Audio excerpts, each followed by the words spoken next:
जय सनातन।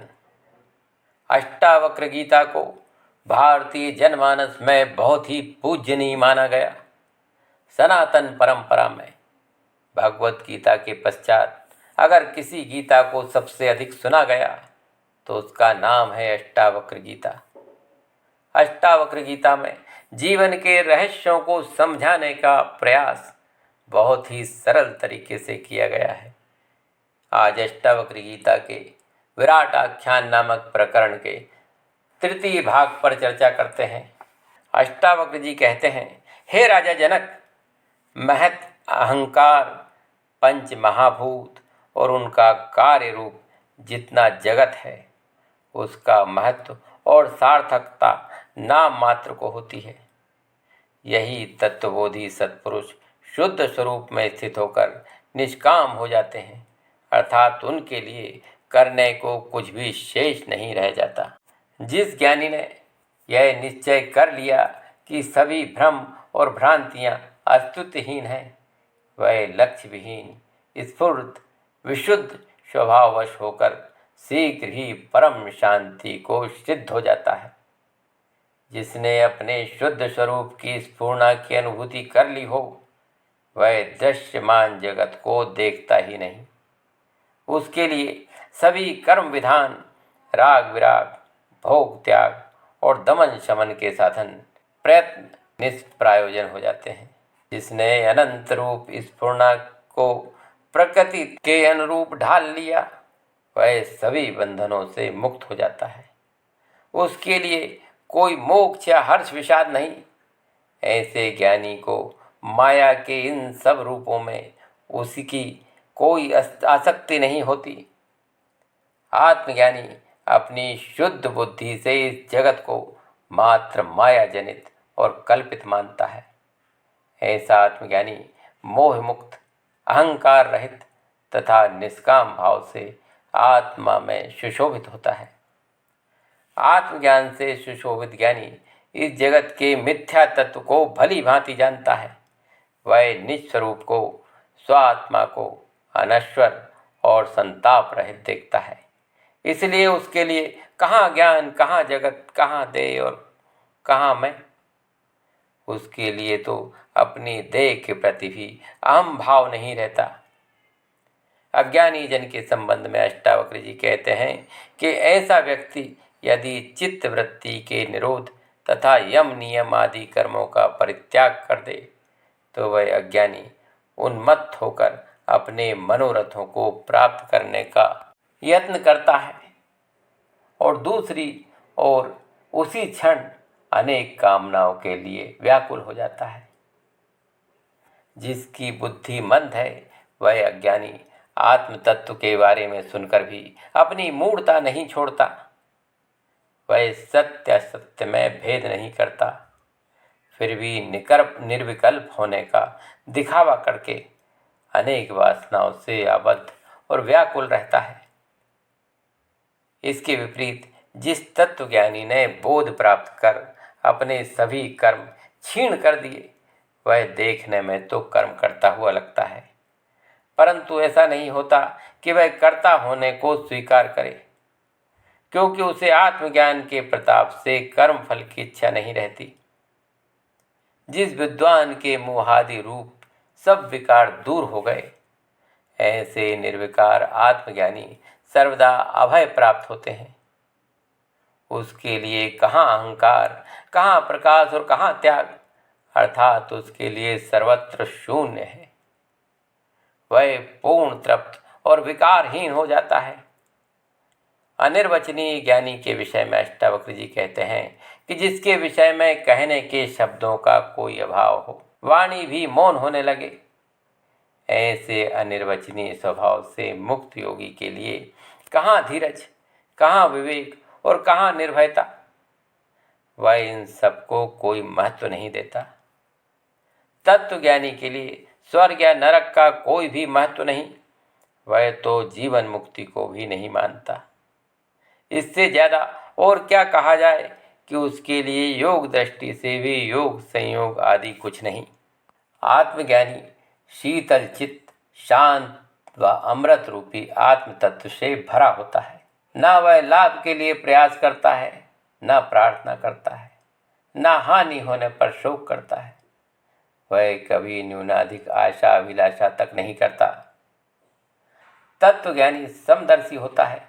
वह सर्वत्र अद्वैत होता है, उसे कहीं कोई भेद नहीं। वह समस्त कामनाओं से मुक्त और शांत है। न वह किसी की निंदा करता है, न स्तुति। पूर्ण संतुष्ट होकर वह कुछ भी करे, उसे कुछ भी नहीं दिखता।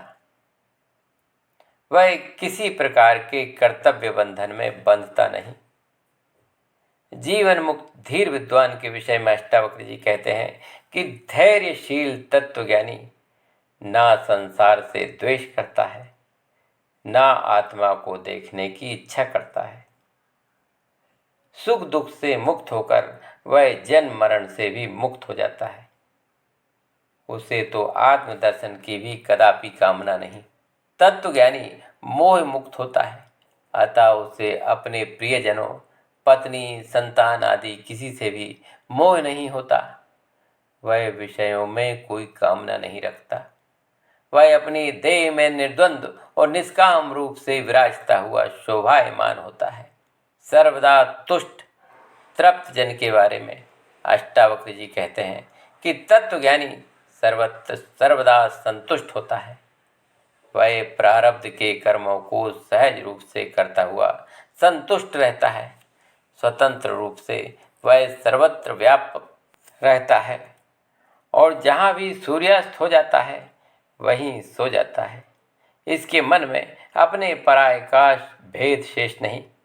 आत्मज्ञानी अपने स्वभाव की भूमि पर विश्राम करने वाला और जगत के सभी संस्कारों को विस्मृत करने वाला पूर्ण निश्चिंत होता है और उसे न दे रहने का अभिमान है, न उसके नष्ट होने की चिंता है। कुछ भी पाने या खोने की भावना उसके मन में नहीं। ज्ञानी सभी आश्रमों से मुक्त, विधि निषेधों के प्रति उदासीन, पूर्ण निर्द्वंद, संदेह रहित, भाव अभाव से अनासक्त होकर निर्विकार भाव से आत्मस्वरूप में रमा रहता है। वह सुख दुख सभी संशयों से रहित, किसी में आसक्त नहीं होता।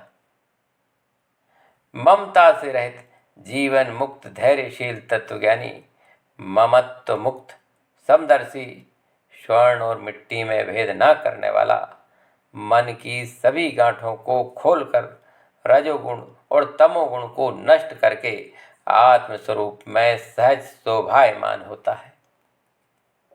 जो तत्वज्ञानी मुक्तात्मा सभी स्थानों, दृश्यों और पदार्थों से अनासक्त है, जिसके हृदय में वासना का स्थान नहीं, जो पूर्ण संतुष्ट, उसकी तुलना भला किससे की जा सकी।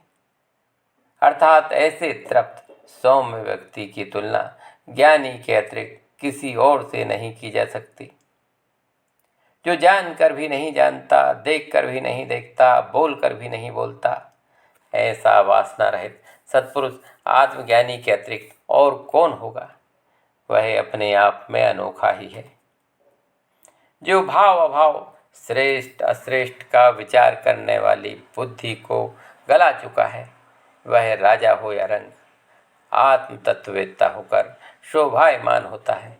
वही श्रेष्ठ है, यशस्वी है। सहज स्वभाव वाले प्रपंचहीन सच्चे योगी के लिए कहाँ तो स्वच्छंदता है, कहाँ कोई संकोच और कहाँ तत्व निश्चय। वह सबसे परे है। वह स्वभाव से निष्प्रिय, निरीह और श्रेष्ठ आचरण करने वाला होता है। आत्मज्ञानी आत्मविश्राम में पूर्ण संतुष्ट होकर समस्त आशाओं को नष्ट करके सभी दुखों से परे हो जाता है। उसके हृदय के अनुभव अनिर्वचनीय हैं, अनुपम हैं, स्वयं वेद्य हैं।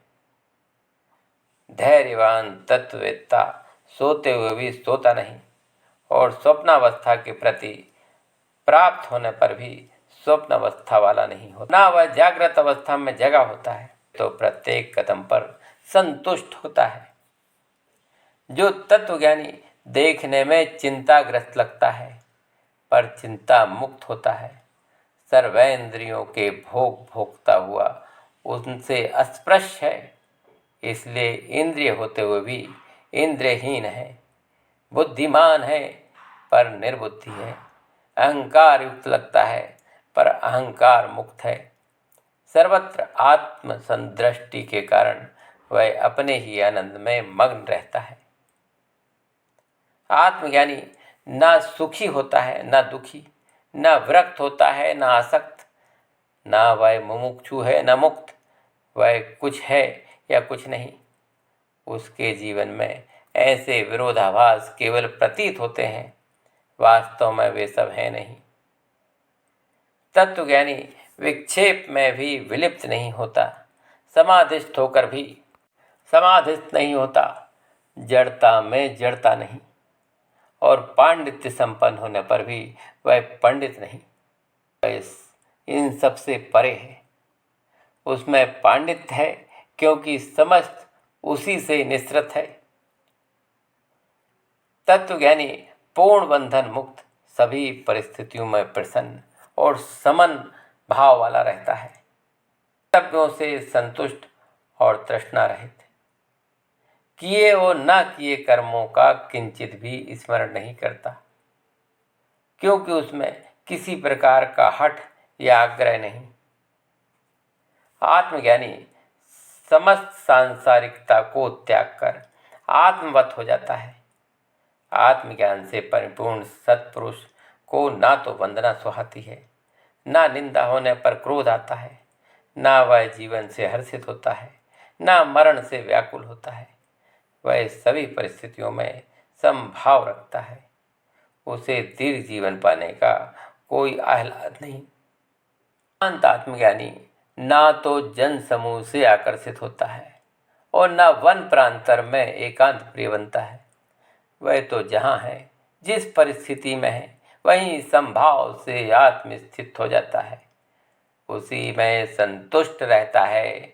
यही जीवन मुक्त की परम स्थिति है। जय सनातन। दोस्तों ध्यान दीजिए, यदि आप श्रीमद् भगवद गीता के श्रवण का आनंद लेना चाहते हो तो इसी चैनल पर श्रीमद् भगवद गीता को बड़े ही सरल शब्दों में व्यक्त किया गया है। तो कृपया चैनल को सब्सक्राइब अवश्य कर लें और सनातन ग्रंथों के श्रवण का आनंद लें। जय श्री कृष्ण।